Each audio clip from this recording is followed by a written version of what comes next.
우리 함께 말씀 보도록 하겠습니다. 함께 보실 말씀 누가복음 24장 말씀입니다. 누가복음 24장 우리 13절에서 우리 32절까지 누가복음 24장 누가복음 성경 마지막 우리 24장 13절에서 32절까지를 우리 함께 한 목소리로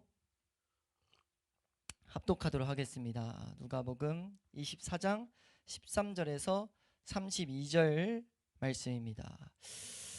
함께 읽습니다. 시작. 그날에 그들 중 둘이 예루살렘에서 25리 되는 엠마오라 하는 마을로 가면서 이 모든 된 일을 서로 이야기하더라. 그들이 서로 이야기하며 문의할 때에 예수께서 가까이 이르러 그들과 동행하시나 그들의 눈이 가리워져서 그인 줄 알아보지 못하거늘.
그들이 가는 마을에 가까이 가매 예수는 더 가려 하는 것 같이 하시니 그들이 강권하여 이르되 우리와 함께 유하사이다.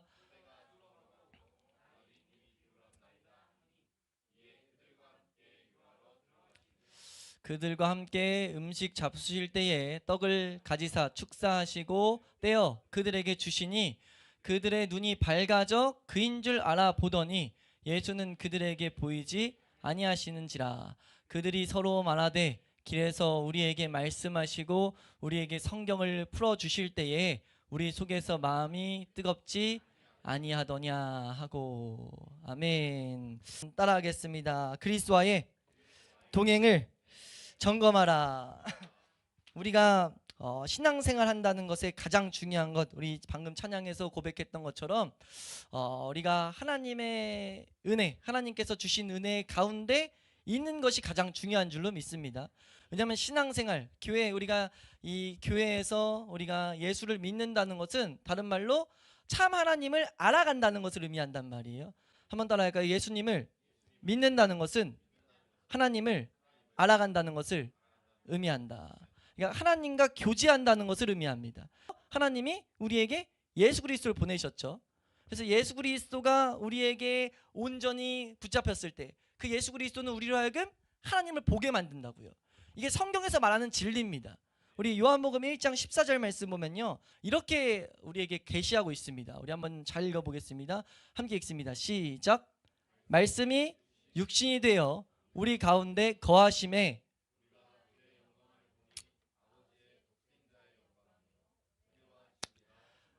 아멘. 이게 지금 예수님이 오신 장면을 설명하는데, 말씀, 이 예수님의 다른 별명인 이 말씀이 예수님이 육신으로서 이 세상에 오셨다. 근데 어떻게 거하셨냐? 우리 가운데 거하셨다라는 이 단어가 우리 몇 번 설명드렸지만 장막을 치다라는, 이 원어는 장막을 치다라는 단어란 말이에요. 여기서 장막을 치다라는 단어는 구약 시대에 성전을 만드는 그 성전을 상징한다고요. 그러니까 구약 시대의 성전, 성막, 성전은 우리에게 뭘 보여주냐면 하나님이 거하시는 곳, 하나님을 볼 수 있는 곳을 말한단 말이에요. 지금 여기서 말하는 게 예수 그리스도가 우리 가운데 장막을 쳐서 우리 가운데 성전을 지었기 때문에 지금 우리가 그 가운데 하나님의 영광을 보는 거예요.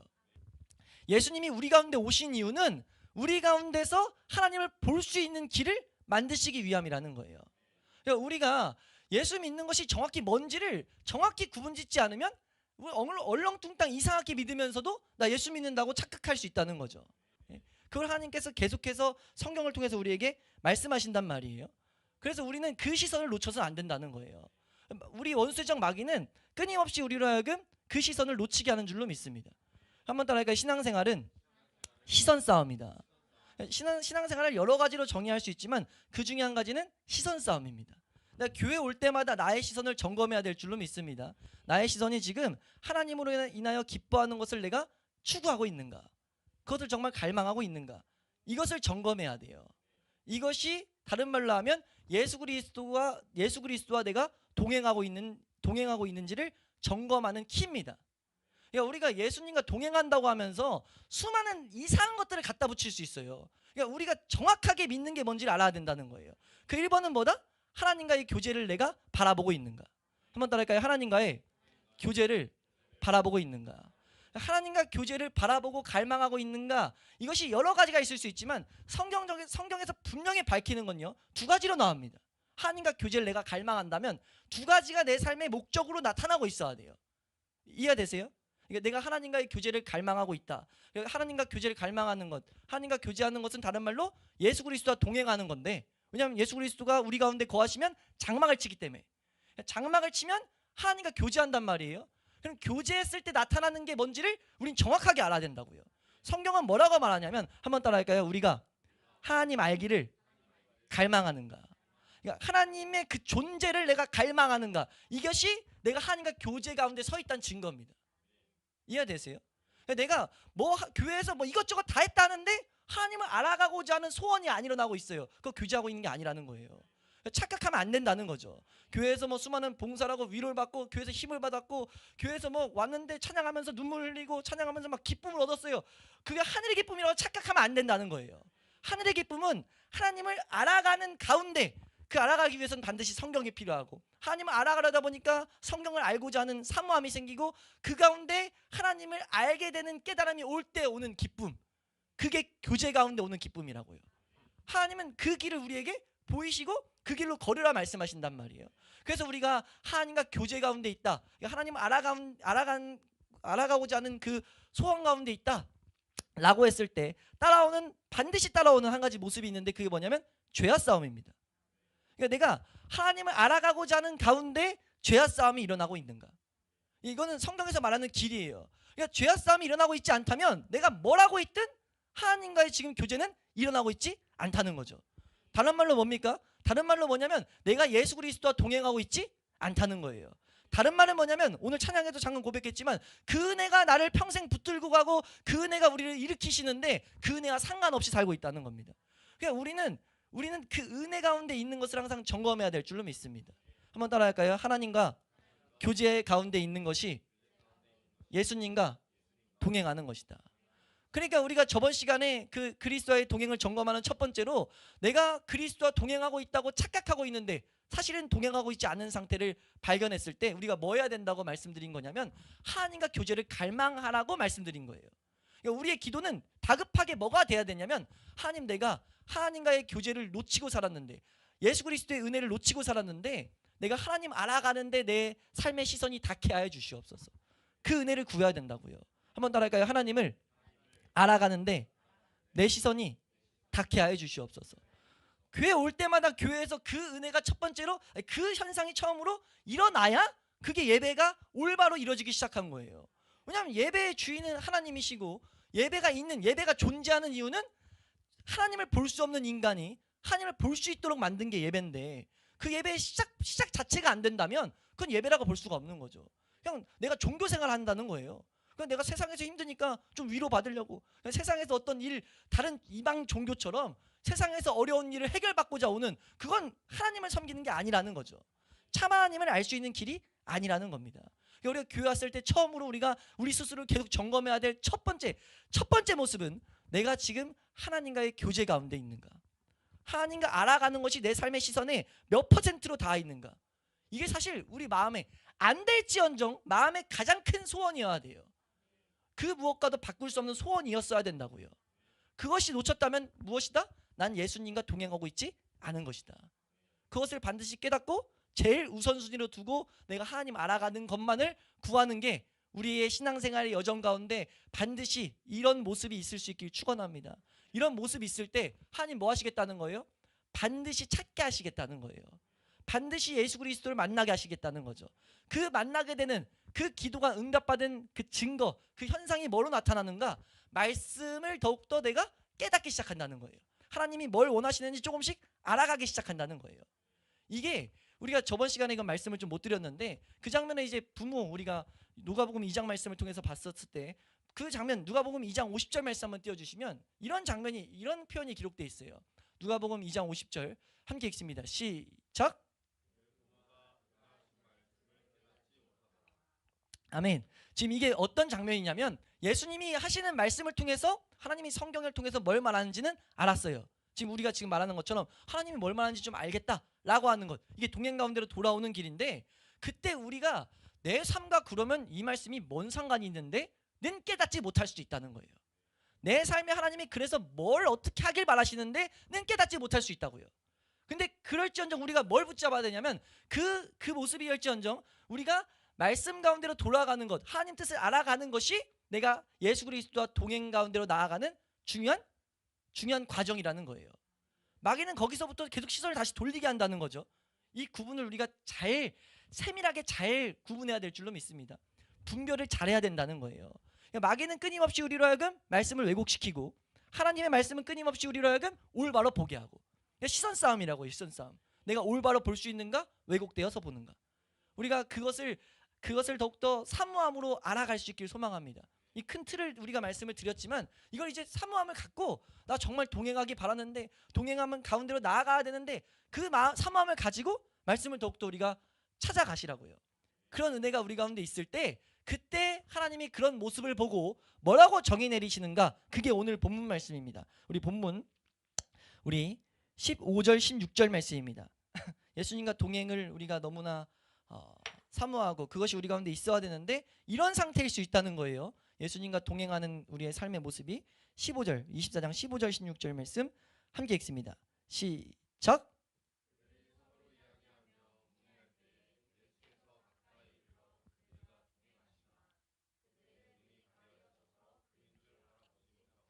아멘. 우리가 이건 저번 시간에 충분히 이 말씀은 우리로 하여금 예수님과의 영적 동행을 점검하게끔 주시는 말씀이라고 저번 시간에 나눴습니다. 우리가 보았단 말이에요. 이 장면은 뚱딴지같이 그냥 적혀 있는 것이 아니라 우리가 이 세상을 살아가면서 예수 그리스도와 동행할 수 있는 것을 경험할 수 있도록 말씀을 그림으로 보여주신 거라는 거죠. 근데 우리가 이 세상 살아갈 때 이런 모습일 수 있다는 거예요. 예수 그리스도와 동행을 분명히 하고 있는데, 예수님이 우리 가운데 가까이 이르셨는데 우리가 그것을 보고 있지 못할 수 있다는 거죠. 우린 이런 상태일 수 있다는 거예요. 예수님이 분명 동행하시지만 동행하는지 내가 못 느끼는 그런 상태가 있을 수 있다. 그럼 그 상태의 표지가 어떤 모습이냐? 우리가 예수님과 동행하는 건 무엇이냐? 15절 말씀 한번 따라갈까요? 그들이 서로 이야기하며 문의할 때에. 우리가 이거 첫 번째 시간에 그 말씀을 보았었는데, 여기서 이야기하다라는 단어가 어떤 특정한 주제를 가지고 토의하다라는 단어라고 말씀드렸어요. 그래서 지금 어떤 특정한 주제냐면 예수 그리스도에 대한 주제입니다. 특별히 어떤 주제냐면 예수님이 왜 오셨었을까? 지금 이 당시에 이 주제자는 뭘 말하는 거냐면 예수님이 왜 오셨었지? 예수님이 지금 이 장면에선 죽은 줄 알고 있기 때문에, 분명 예수님은 하나님의 선지자로 오셨고 하나님이 보내신 자가 맞는데 예수님이 도대체 뭐 하신 거야? 우리의 삶에 어떤 일을 행하시려는 거야? 우리의 메시아인 줄 알았는데, 내 삶에 영향을 끼친다고 했는데 왜 영향이 안 끼쳐진 거야? 우리가 그럴 수 있다는 거죠. 우리가 교회 다니면서 하나님 앞에 하나님을 알아가고자, 이제 예수님과 동행하고자 해서 말씀을 올바로 더 알아가려고 힘쓰고 있어요. 힘쓰는데 우리 마음에 이래서 말씀이 나와 예수 그리스도와 어떤 연관이 있는 건데, 이래서 예수님이 안 느껴질 수 있다는 거죠. 하나님이 주시는 평강과 기쁨이 없을 수 있다는 거예요. 근데 우리가 알아야 될 것은 그 과정 가운데서도 내가 하나님을 알기 위해서 말씀 연구하기를 멈추지 않고 교회 성도들이 모여가지고 하나님을 올바로 믿는 길은 무엇인가, 우리가 저번 시간 말씀드릴 땐 좁은 문이 도대체 무엇인가 서로 토의하고 그 길을 향해 가고자 막 씨름할 때, 그때 예수님 뭐 하신다는 거예요? 예수님 함께 계시겠다는 거예요. 그때 예수님은 계시겠다는 거예요, 그 자리에. 근데 우린 못 느낄 수 있다는 거죠. 이게 우리가 두 가지를 여기서 뭘 해야 될지도 알아야 되지만 이 말씀 가운데 우리의 믿음의 근거가 돼야 됩니다. 왜냐하면 여기에 우리의 믿음의 근거를 안 두면 우린 이 세상을 살아갈 때 좁은 문 좁은 길을 갈 수가 없어요. 왜냐하면 좁은 문 좁은 길은요, 나의 영혼아 잠잠히 하나님만 바라는 상태가 돼야 되거든요. 철저히 내가 죽어야 은혜 가운데 갈 수 있기 때문에 그건 우리를 하여금 끊임없이 인내를 가져오게 만듭니다. 인내가 있어야만이 그 은혜가 우리 가운데 오는데 그걸 우리 본성은 못 견딘다고요. 뭘 계속 하길 바란다고요. 교회 내에서 막 다이나믹하게 뭐가 일어나길 바란다고요. 그러다 보니까 우리가 어떻게 되냐면은 뭔가 아까 말씀드렸다시피 자꾸 뭔가 딴 길로 가는 거예요. 그런 일들이 왜 나타나냐면은 우리가 내가 은혜를 기다리는 거에 익숙지 않기 때문이에요. 은혜를 기다린다는 것은 결론적으로 성경이 무슨 길이라고 말하냐면 내가 죽는 길이라고 말한단 말이에요. 그걸 우리 못 견딘다고요. 근데 우리가 이 장면이 우리의 믿음의 근거가 돼야 되는 이유가 뭐냐면 내가 하나님의 말씀대로 살기 위해서 하나님 말씀을 연구하고 그 좁은 길을 따라갈 때 어떤 일이 발생된다? 한번 따라할까요? 예수님이 함께 하신다. 예수님이 그런 삶에 예수님은 가까이 가신다는 거예요. 분명히 가셔서 함께 하시겠다는 거예요. 단지 우리의 눈이 가리워져서 우리 못 볼 뿐이라는 거죠. 이 말씀 다시 한 번만 반복드리면 16절 말씀에 가리워지다라는 이 단어가 특이한 단어라고 했죠. 매여있다라는 단어라 말씀드렸습니다. 그러니까 우리가 이 세상의 돈의 욕심에 매여가지고, 이 세상 즐거움의 욕심에 매여가지고, 이 세상 명예의 욕심에 매여가지고 다른 시선이 덮여가지고 그것 때문에 우리가 예수 그리스도를 온전히 못 보게 된다는 거예요. 그건 다른 말씀이랑도 일맥상통하죠. 예? 우리가 말씀이 열매 맺지 못하는 게 가시떨기 같은 상태, 돌짝박 같은 상태, 그런 상태이기 때문에 말씀이 열매 맺지 못한다 라는 말씀과 또 같은 맥락이 있는 말씀입니다. 근데 아무튼 우리 성경이 뭘 말하냐면 우리 어떤 이 세상에서 옛 본성, 옛 죄된 본성 때문에 예수 그리스도를 못 느낄 뿐이지 분명히 함께 계신다는 거죠. 그걸 알아야 우리는 그 길 가운데 서 있을 수 있다는 거예요. 다른 길로 떠나지 않을 수 있다는 거죠. 우리 이 세상 살아갈 때에, 이 세상 한평생 살아가면서 예수 그리스도와 동행하는 이런 상태도 우리가 온전히 믿음으로 감사하며 걸을 수 있길 축원합니다. 그렇게 걸을 때 이제 예수님이 일하신다는 거예요. 그래서 이 장면을 쫙 읽어보면 이 제자들이 분명하게 예수 그리스도가 어떤 분인지 알아요. 예수 그리스도가, 우리 말씀 한번 쭉 읽어볼까요? 오늘 본문 읽었었지만 우리 19절부터 19절부터 21절 말씀입니다. 19절부터 21절 함께 읽습니다. 시작.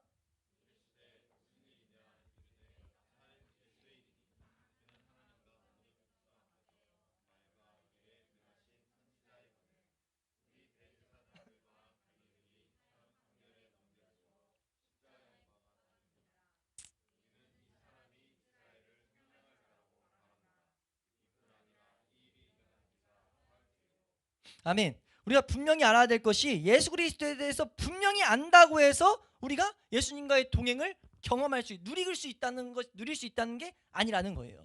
근데 분명한 것은 그 길, 그 과정 가운데 있다는 거죠. 예수님이 우리 눈을 밝게 하게 하는 그 중요한 기점에 우린 예수 그리스도를 끊임없이 알아가는 그 사모함을 가져야 된다는 거예요. 말씀을 알아가기, 말씀 가운데 특히 예수 그리스도에 대해 알아가기를 사모해야 된다는 거죠.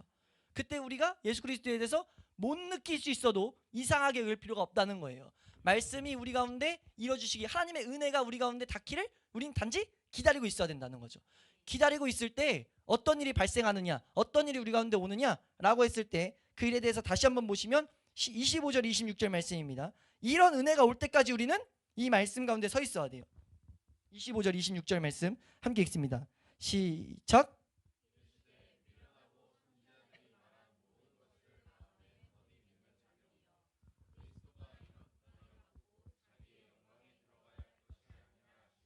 아멘. 지금 이 장면이 우리 가운데 이 장면이 우리 가운데 사건이 돼야 돼요. 지금 이게 뭐 하는 거냐면 예수님이 우리의 믿음 없음을 책망하시는 거란 말이에요.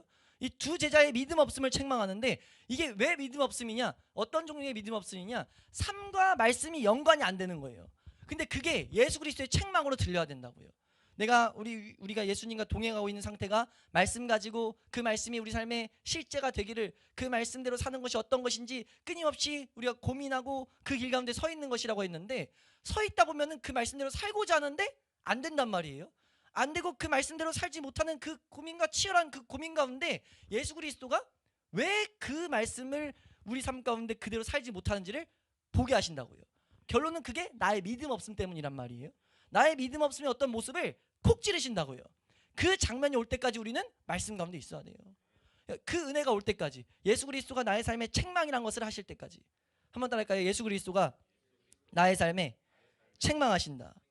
우리의 믿음 없음이 정확히 들키는 자리까지 우린 나아가야 돼요. 우리가 구원받을 때도 그 길은 동일하지만 내 무력함이 드러날 때, 그때가 은혜가 올 때입니다. 말씀대로 살지 못하는 그 근원이 나의 믿음 없음이구나 라는 것을 하나님 보게 하신다는 거죠. 그때 이제 예수님이 뭐 하시냐, 그게 만약 예수님의 조명으로 오게 됐을 때 어떤 일이 발생되느냐, 우리 27절에서 28절 말씀입니다. 우리 27절 말씀만 읽겠습니다. 27절 말씀 함께 읽습니다. 시작.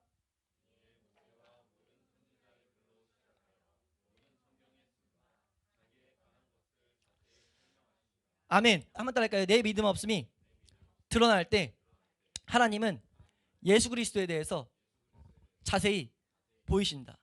우리가 사도신경 공부할 때 함께 본 것처럼 예수 그리스도의 그 탄생, 고난, 죽음, 부활, 승천, 그 예수님의 모든 걸음 가운데 나에게 필요한 내가 믿음으로 극복할 수 있는 그 필요한 예수 그리스도의 모습을 우리 가운데 비추신다고요.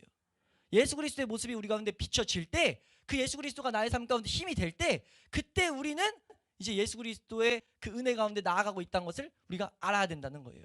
예수 그리스도에 대해서 알아갈 그 시점에 우린 그럼 뭐 해야 되는가 했을 때 뭐라고 성경은 말합니까? 기도하라고 말한다는 거예요. 우리 28절 29절 말씀입니다. 28절 29절 말씀, 28절 29절 함께 읽습니다. 시작.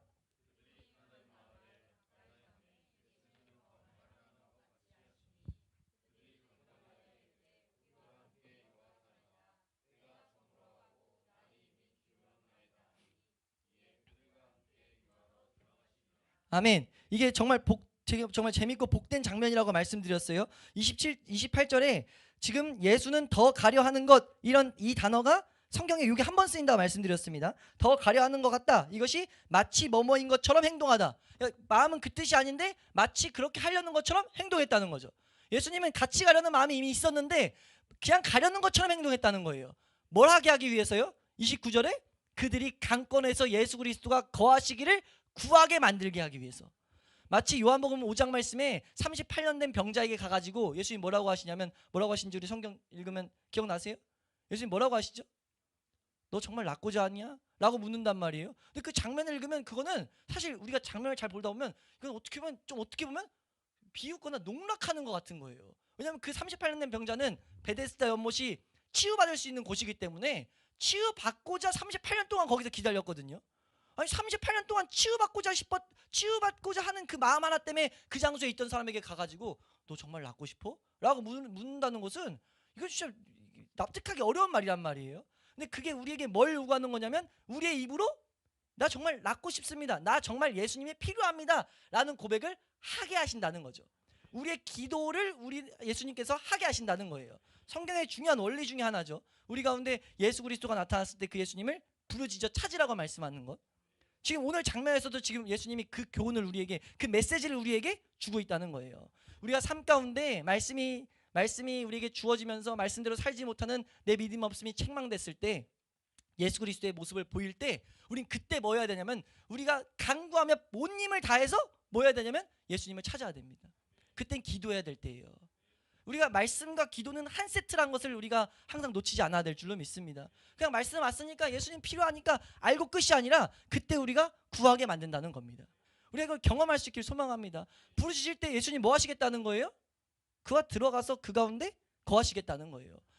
우리가 부르짖을 때 그들과 함께 유하러 들어가신다고요. 더 이상 예수님 빼지 않으신다고요. 우리가 그 예수님을 강권하여 온 힘을 다하여 찾을 때 예수님께서 우리 가운데 오셔서 뭐 하시느냐? 30절 말씀입니다. 30절 말씀 함께 읽습니다. 시작. 그들과 함께 음식 잡수실 때에 떡을 가지사 축사하시고 떼어 그들에게 주시니. 이게 중요한 거예요. 떡을 가지사 축사해서 그들에게 줬다. 그래서 그들이 뭐예요? 먹을 때에 지금 그들의 눈이 밝아져 버렸어요. 예수님을 보게 됐다고요. 예수님 함께 계신 예수님에 대해서 더욱더 알게 됐다고요. 이건 우리가 사실 성경 전체 맥락과 완전 일치를 이루고 있죠. 하나님의 말씀은 뭐 해야 돼요? 먹어서 경험해야 돼요. 근데 그 경험해야 되는 그 과정이 그려져 있다고요. 예수 그리스도를 통해서만이 말씀을 우리가 경험할 수 있단 말이에요. 예수 그리스도가 때로는 그 탄생의 모습을 통해서 우리를 끌고 가시고, 그 죽음의 모습을 통해서 끌고 가시고, 때로는 승천하신 모습을 통해서 끌고 가시고, 그 말씀이 우리 삶 가운데 실제가 돼서 말씀을 내가 가지게 될 때, 그때가 뭐예요? 예수님과 동행하는 중요한 그 길 가운데 쓰게 된다는 거죠. 그때 우리가 이제 시작할 때 첫 시간에 봤었지만, 그때 하나님을 찬송하고 그때 하나님을 고백하고 그 자리에 이제 예수님은 함께 계시겠다는 거예요. 그러니까 우리가 이 세상, 이 죄악 같은 세상 살아갈 때에 예수 그리스도의 그 함께 계심을 명확하게 보는 삶은 다른 것이 아니라 말씀이 실제되는 그 자리에 예수님은 계신단 말이에요. 우리는 그걸 향해서 나아가야 되는 거예요. 왜요? 우리는 좁은 문 좁은 길을 걸어서 하나님이 분명 말씀하신 그 은혜를 소유하는 자가 돼야 되기 때문에, 그것 때문에 개척한 거잖아요. 그것 때문에 개척했고 그것 때문에 함께 걷고 있는데, 우리 함께 그거 경험하는 우리 죽동 회복의 교회 될 수 있길 소망합니다. 한번 따라할까요? 올바른 길이 무엇인가? 우리가 그것을 놓치지 않아야 될 줄로 믿습니다. 그 첫 번째가 무엇이다? 우리가 항상 끊임없이 동행을 점검해야 된다. 그래서 우리 가운데 뭐가 나타나냐면, 우리가 예수님과 동행하지만 근데 정말 이제 하나님을 갈망해, 하나님 알아가길 소망하고 죄와 싸움이 있어요. 그때 뭐 해야 되냐면은, 한번 따라할까요? 내 눈을 열어서 주의 말씀을 보게 하여 주시옵소서. 그 말씀에서 놀라운 것을 보게 해주세요 라는 이런 기도가 나와야 돼요. 여기 시편 119편 18편에 이런 말씀이 있죠. 시편 119편 18편 이런 고백이 나올 수 있길 소망합니다. 우리 함께 읽습니다. 시작. 주의 율법에서 놀라운 것을 보게 하소서. 우리에게 이런 기도가 나올 수 있길 소망합니다. 이런 기도가 나와서 우리가 정말 예수 그리스도를 통해서 말씀이 실제가 될 때, 말씀을 통해서 내 삶에 놀라운 역사들이 나타날 때요, 이 말씀을 통해서 내 길에 빛을 보는 거예요. 우리 그 말씀도 분명하게 말하고 있죠. 시편 119편 105절 말씀입니다. 시편 119편 5절 말씀, 105절 말씀 함께 읽습니다. 시작. 주의 말씀은 내 발의 등이요 내 길에. 이게 경험할 때 정말 빛으로 보임으로써 이 세상 가운데 하나님과 교제, 하나님을 알아가는 것이 정말 참 기쁨이구나, 세상에서 줄 수 없는 평안과 기쁨이구나, 그것을 알게 돼서 하나님이 내 삶에 참된 만족의 근원이 된다는 거죠. 우리 마지막으로 시편 119편 130절 말씀, 이 말씀을 경험하게 됐을 때 우리가 130절 말씀 우리 함께 읽습니다. 130절입니다. 시작. 주의 말씀을 열면 빛이여 우둔한 사람들을. 아멘. 성경은 분명하게 우리에게 성경이 어떤 역할을 할지를 가르치고 계신다는 거예요. 단지 우리의 시선을 마귀가 끊임없이 이 길에서 벗어나게 만든다는 거죠. 우리가 사모할 건 사실 이거 하나뿐인데, 우리가 131절 말씀 읽겠습니다. 시작. 내가 주의 계명들을 사모함으로 내가 입을 열고 헐떡였나이다. 경험하고 나면 우리 이렇게 바뀔 수밖에 없다는 거죠. 내가 이렇게 해야지 해서 되는 게 아니라, 경험하고 나면 와, 나 더 이 계명, 더 이 말씀들 더 열매 맺고 싶은데, 이게 실제가 되고 나니까 헐떡이는 상태가 된다는 거죠. 우리 이 자리까지 가는 게 사실 그리스도인들의 소원이 돼야 된다고요. 근데 이 길을 걷는 자도 적고 그 길 가운데 경험한 자도 적다 보니까 마귀가 끊임없이 우리를 조급하게 만들어서 다른 것들을 교회 내에서 계속 추구해서 이 세상에서 뭐 돈을 번 게, 교회에서 회개한 게, 교회에서 복받아서 간증하는 거 보면은 이 세상에서 뭐 성공했다, 이 세상에 내 자녀가 잘 됐다, 이 세상에서 내 사업하던 게 기도했는데 정말 창대하게 됐다, 이거 강단에서 하면 안 될 소리를 막 강단에서 하고 있는 거예요. 그러니까 강단에서 그런 말 하니까 초신자들이, 하나님 알지 못하는 성도들이 하나님 믿으면 복 받나 보다. 근데 그 복이 뭐예요? 하나님을 알아가는 데 오는 기쁨이 아니라 이 세상에서의 복. 그러니까 다 같이 이상한 길을 가는 거죠. 우리 제대로 올바로 이 마지막 때에 올바로 성경에서 우리를 이끄는 그 복된 하나님과의 교제의 자리로 우리가 나아가는 우리의 모습 될 수 있길 소망합니다. 우리 시간들이 이제 기도하며 나아갈 때 한번 따라할까요? 주여, 내가 하나님과의 교제를 온전히 점검하게 하여 주시옵소서. 내 마음에 잘하고 있다가 아니라 정말 냉정하게 내가 정말 하나님을 알아가는 게 내 삶의 소원이었는가, 내 삶에 이 하나님을 알아가면서 오는 죄와 싸움이 정말 내 삶 가운데 나타나고 있는가. 없다면 뭐예요? 없다면 냉정하게 판단하셔야 돼요. 나 지금 예수 그리스도와 동행하고 있지 않은 거예요. 그런 상태면 우린 지금 하나님 앞에 뭘 구해야 되냐면 예수 그리스도 앞에 설 수 있는 은혜를 구해야 된다고요. 우리가 구해야 될 건, 우리가 항상 알아야 될 건, 성전 가면 예수님은 계세요.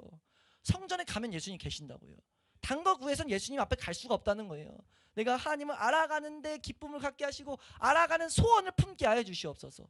우리가 그런 기도를 함으로써 하나님이 성경을 열어주시는, 성경을 통해서 더욱더 하나님을 찾게 하시는 그런 은혜가 우리 이 시간 우리 가운데 있을 수 있길 소망합니다. 그리고 우리가 두 번째 이 상태에 있었다면, 두 번째 이 상태는 우리는 하나님, 한번 더 할까요? 하나님, 내 안에 예수 그리스도가 답이 되게 하여 주시옵소서.